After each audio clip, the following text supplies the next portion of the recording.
So, Mr. Jackson, you're saying that the ACCA witnesses did not do anything, did not read anything, did not consult anything, did not try any additional experiments or come to any findings other than everything that's in that report? That is correct. That's what we've been told. We have no reason to believe otherwise. Everything that they did, everything they were asked to do, and all the data that they were provided upon which to base their opinions and conclusions is provided in the report, and was all subject to cross-examination, both at the voir dire and at trial.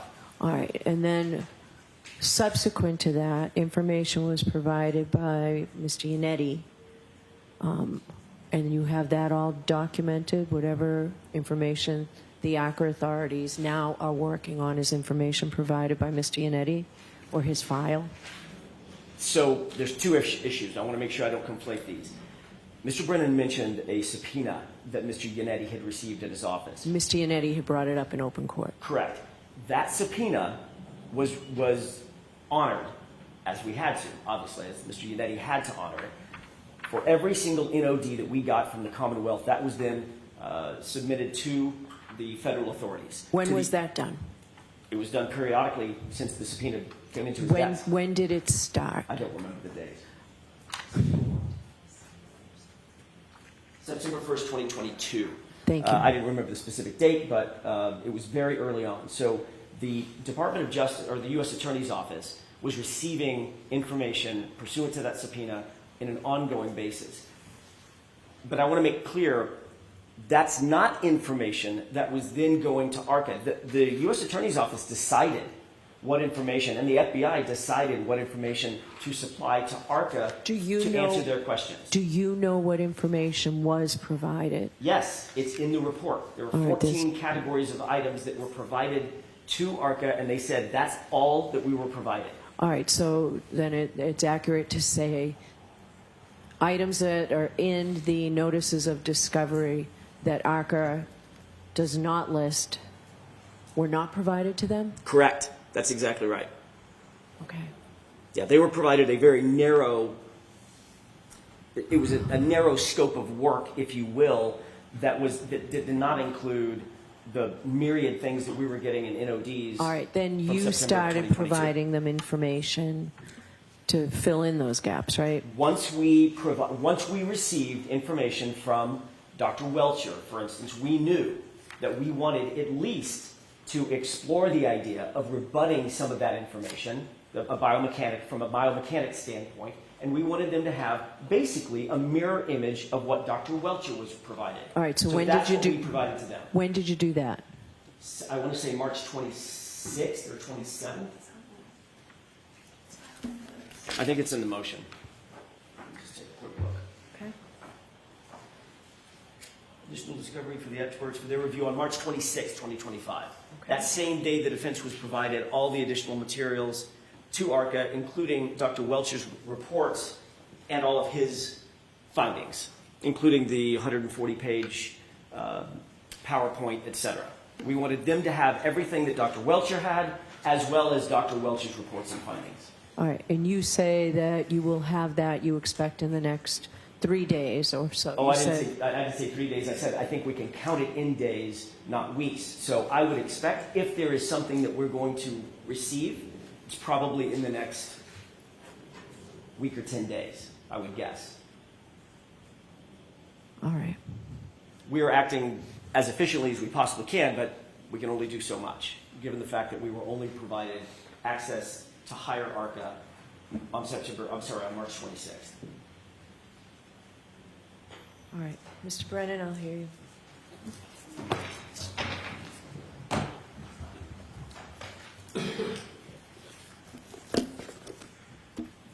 This is the very issue I've been concerned about since the beginning of this case. And I've made every effort to alert the court that I had a concern, in fact, that I anticipated this very thing would happen.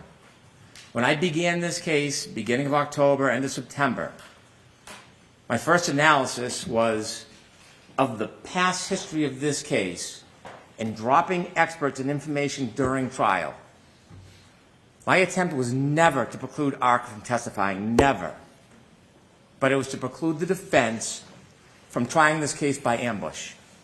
And it was my primary concern, and that is why I filed motions from the beginning of this case. Your Honor must remember, I was filing notices of intention, notices anticipating, things that are not routine because I knew this very thing would happen. We had ARCA witnesses where I still do not believe we have had full disclosure. Regardless of whose fault it is, I still do not believe we have full disclosure. Not just for the basis of opinion, but regarding communications between the defense and ARCA. That's why I filed this motion for discovery. And when the defense responds it's not in their possession of control, that's why these ARCA witnesses who've made representations to this court about not knowing the defense and the limited interaction with the defense, they need to be held accountable. That information should come directly from the ARCA witnesses if the defense can't or won't produce it. I believe there will be information that ARCA has if you order them to bring in all of their communications, email, phone call records, billing, and text messages. And if it exists, I would like to see it. I think I'm entitled. The ARCA witnesses provided a report that blurs the roles of the parties. I can live with that. I can accept that. The ARCA witnesses provide a report that does not have a lot of information about their study and notes. I can accept that because I have prepared for it. But what I haven't prepared for is for the defense to wait until the last minute, then move for a tour request, which they know will take time, then provide information to ARCA on the eve of opening statements, and then expect to come in with new opinions and information and reports after we've already given an opening statement.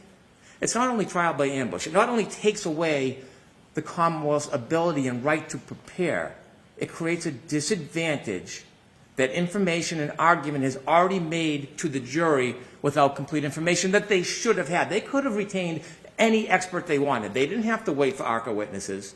They've had 3 years. They could have retained any accident reconstructionist they wanted, but they waited. They moved with a TUI letter on February 7, 2025. Anybody with experience, including the defense, knows it takes time. If they really wanted the ARCA witnesses, they could have moved in November. We gave Judd Welsh's CV in November. We met our discovery deadlines, and they were hard. There was more we would have done or wanted to do, but we couldn't because we honored our obligations to the court and the discovery orders. We provided the discovery pursuant to the orders so that they would be held to the same standard. And now we hear they waited until February 7th, 2025 for a tour request. And now they're giving new information to ARCA to come back and potentially give new opinions that we have no ability for our experts to evaluate. We have no ability for our experts to then go through and conduct more testing. This is the core of preparing for the case. They had that obligation. And so now to allow them to do this, it's not an aberration.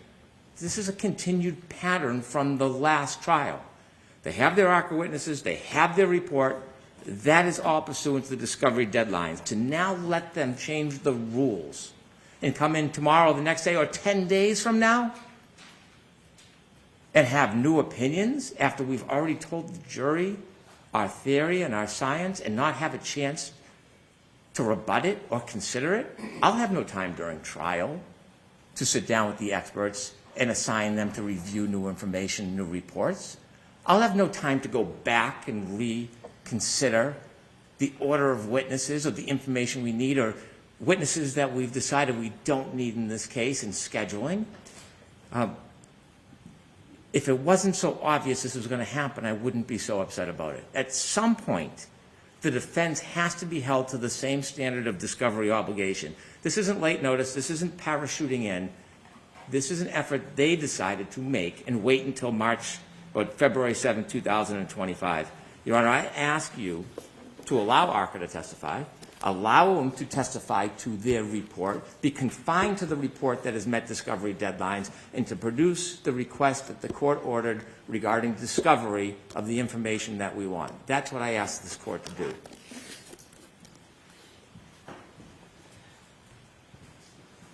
Your Honor, what appears to be feigned indignation is just not consistent with the facts. We didn't receive Judd Welcher's report until basically February 2025. We received a report, I think it was January 31st, 2025, and we read it for the first time the next day on February 1st. Nobody's been dragging their feet. There is no ambush. This feigned indignation is just not consistent with the facts, Your Honor. The court hadn't ruled that we could even use ARCA until just a few weeks ago. We've been moving expeditiously to try to rebut a witness that the Commonwealth disclosed in February of 2025. By mid-March, we were finally, we asked for a TUI request. We asked for a TUI permission, or asked permission to engage them through a TUI request. That does take time. We did it expeditiously. We weren't waiting for some advantage. As soon as we got the request approved, we immediately, that day, engaged them, and immediately that same day provided the Commonwealth notice that we had engaged them, and we intend to use them to, at the very least, to address Judd Welcher's testimony, or his reports, the last iteration of which we got on March 24th. So if you want to talk about dates and chronology, what's good for the goose should be equally good for the gander. Mr. Britton has been consistently providing us with new discovery after his certificate of compliance has been well done, the ink is well dry. We have a right, we have an obligation to address and to meet his new discovery. For instance, Judd Welcher's opinions and conclusions, with rebuttal opinions and conclusions, if we can. And I want to make sure that we're not conflating two separate issues. One is the information that ARCA had outside of any of our control. Nobody in this courtroom could have reasonably controlled what information they had. But you did say that's all listed in the report and there's nothing more. I was just about to say, the communications that they had with U.S. Attorney's Office, I don't have any access to that. That's confidential. But I do know what they provided to them for their analysis. That is all listed in the report. And both sides have had that from the day we received the reports, the federal disclosures. Both sides have had those. So nobody was in any disadvantage in the first trial, and certainly nobody is at a disadvantage in this trial. We're simply trying to meet our obligations as we could within the confines of the rules that were set up in no small part by the federal government. And now those strictures have largely been lifted. And we're moving forward as expeditiously as we possibly can.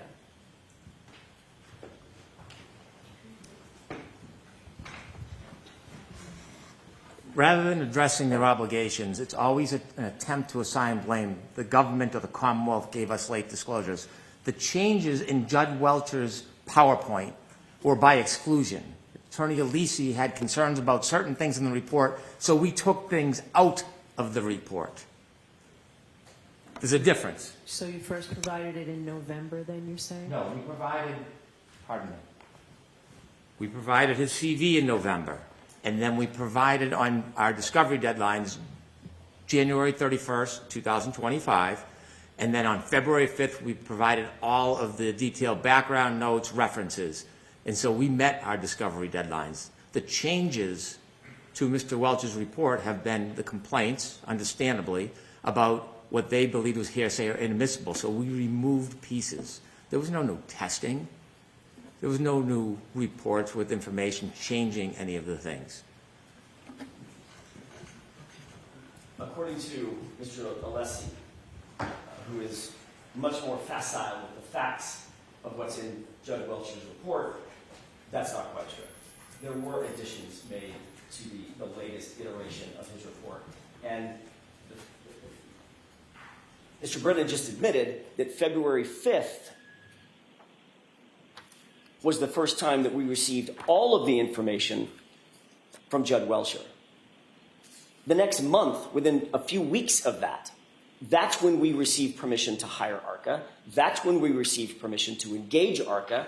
That's when we provided the individuals at ARCA with everything that we had been provided just the month earlier.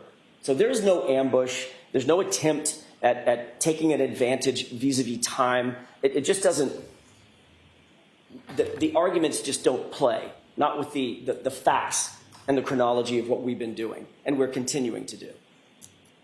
All right. Thank you.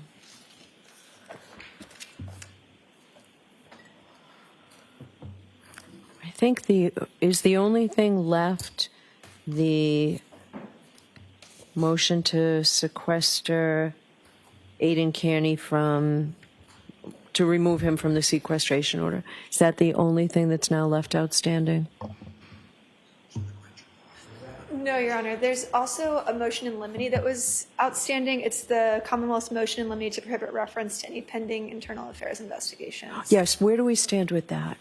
I thought that you were going to... We've had a chance to review the file. If there's any statements that are relevant, we think the defense is entitled to use those statements for impeachment or cross-examination.